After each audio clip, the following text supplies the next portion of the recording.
Let's begin with our first stop in Taiwan. Our local guide is Hui Ting, a campaigner at Avaaz. She is based in Taiwan and working online, doing her part for human rights and environmental campaigns. She's a self-described tree lover, trying her best to live a zero-waste vegan lifestyle. Over to you, Hui Ting. Thank you, Caitlin, and hello, everyone. So Formosa Plastics was founded 67 years ago in 1954.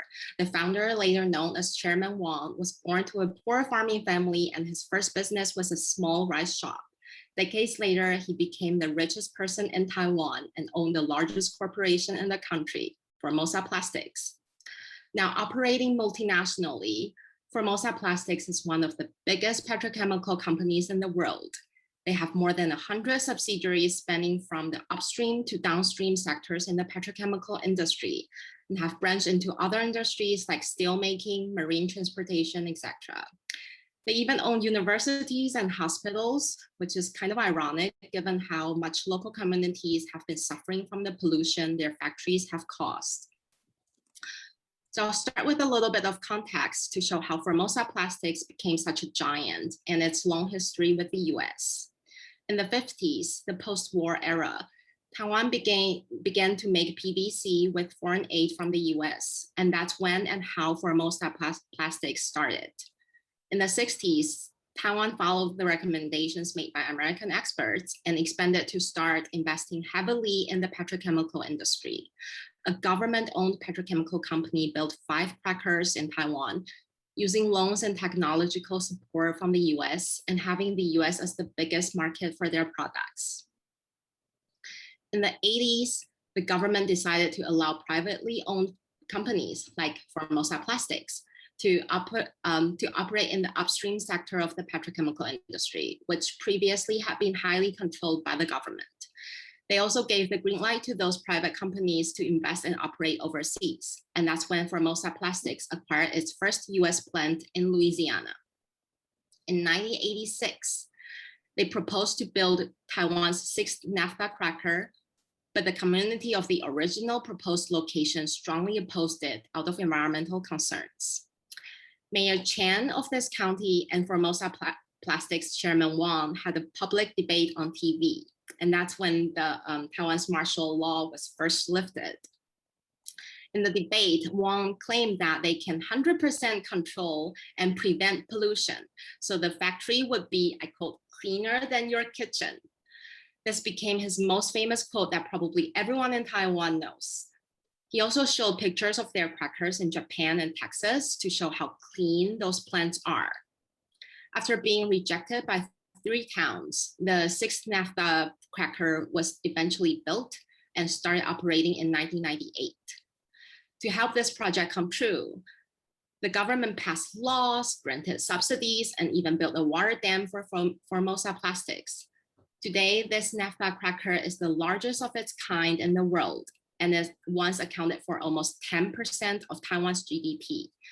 Formosa has become very powerful, both politically and economically. However, what Mayor Chan warned us about during the historic debate became a prophecy that came true. He warned people that Formosa Plastics tend to not keep their promises and that the cracker would be a huge threat and burden to local fisheries, agriculture, and residents' health.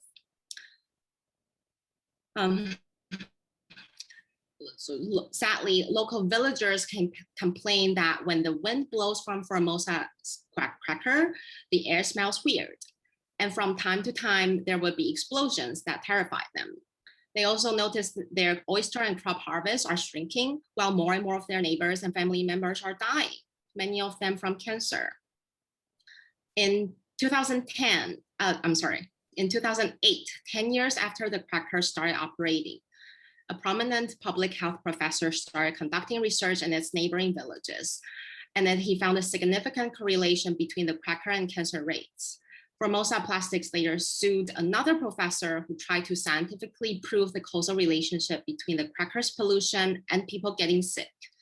This move is widely seen as Formosa Plastics' way to silence researchers who dare to challenge them. is not the only legal action they have taken to make sure they can keep doing what they do. And so far, their tactics have been pretty effective. According to the local environmental regulator, Formosa Plastics would appeal any penalty they got for violation of environmental laws, even to the smallest fine, which was only about $200 US. And they will appeal the appeal. They not only outstaff and outlawyer the local regulator, but they also poach it and its contractor staff. Since unfortunately, the government hasn't been able to effectively address the crackers' environmental and public safety concerns, environmental groups and researchers have been trying to put more pollutant monitors in and around the cracker to better understand and prove the pollution. Local residents suffering from cancer and other health issues have filed lawsuits against Formosa Plastics. And dozens of Taiwanese environmental and human rights groups have formed a coalition to do our best to make sure Formosa Plastics is held accountable for their behavior and malpractice. And the battle is ongoing. Thank you.